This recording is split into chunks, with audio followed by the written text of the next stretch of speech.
Cheesy vegetable nuggets. বাড়িতে guest, বন্ধু বান্ধব এলে বা সন্ধ্যার টিফিনে পরিবারের সাথে বসে খাওয়ার জন্য পারফেক্ট একটা রেসিপি। এটা এতটাই টেস্টি খেতে হয় যে একবার এটা বানিয়ে খেলে আবার খেতে মন চাইবে। এটা কিভাবে বানাবেন জানতে চাইলে পুরো ভিডিওটা দেখতে থাকুন। রেসিপিটা শুরু করার আগে আমার সকল বন্ধুদের জানাই অসংখ্য ধন্যবাদ।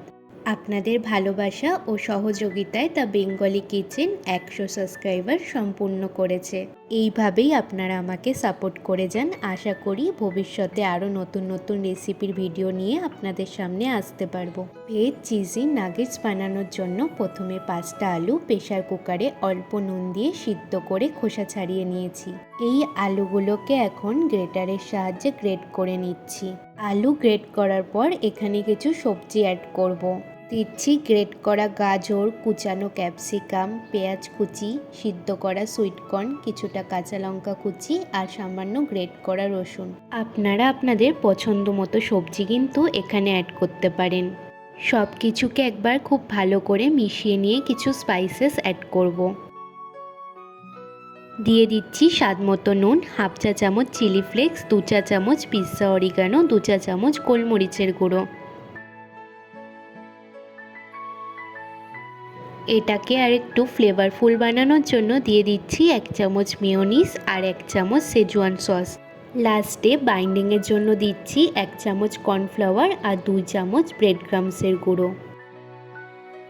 হাত দিয়ে সব কিছুকে খুব ভালো করে মিশিয়ে নেব। এরপরে হাতে একটু তেল লাগিয়ে নিয়ে কিছুটা আলুর মিশ্রণ নিয়ে মাঝখানে এইভাবে জায়গা করে 2টো মোজারেলা চিজের টুকরো দিয়ে মুখটাকে এইভাবে বন্ধ করে দেব। তারপরে এটাকে হাত দিয়ে এইভাবে একটু নাগেটসের শেপ দিয়ে নিচ্ছি। এইভাবে বাকিগুলোকেও রেডি করে নেব। সবকটা নাগেটসকে রেডি করে নিয়েছি। এইবার একটা বাটিতে 2 চামচ কর্নফ্লাওয়ার, 1 চামচ ময়দা আর সামান্য গোলমরিচের গুঁড়ো নিয়ে অল্প অল্প করে জল দিয়ে একটা মিশ্রণ তৈরি করে নেব। তারপরে একটা করে মিশ্রণকে ফার্স্টে কর্নফ্লাওয়ারের গুঁড়োতে ড্রাই কোট করে এক হাত দিয়ে কর্নফ্লাওয়ারের মিশ্রণে ডুবিয়ে নিয়ে তারপরে ব্রেড ক্রামসের গুঁড়োর মধ্যে দিয়ে আর এক হাত দিয়ে 2 পিঠে ভালো করে ব্রেড ক্রামসের গুঁড়ো লাগিয়ে নিয়ে এইভাবে একটু শেপ করে নিতে হবে।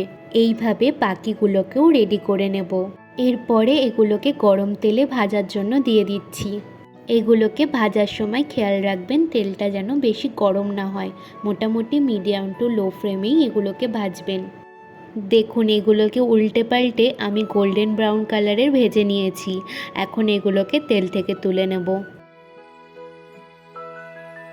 একটা আপনাদেরকে ভেঙে দেখাই এটা ভিতর দিয়ে কতটা সুন্দর হয়েছে। আজকের এই রেসিপিটা আপনাদের কেমন লাগলো আমাকে কমেন্টের মাধ্যমে জানাবেন।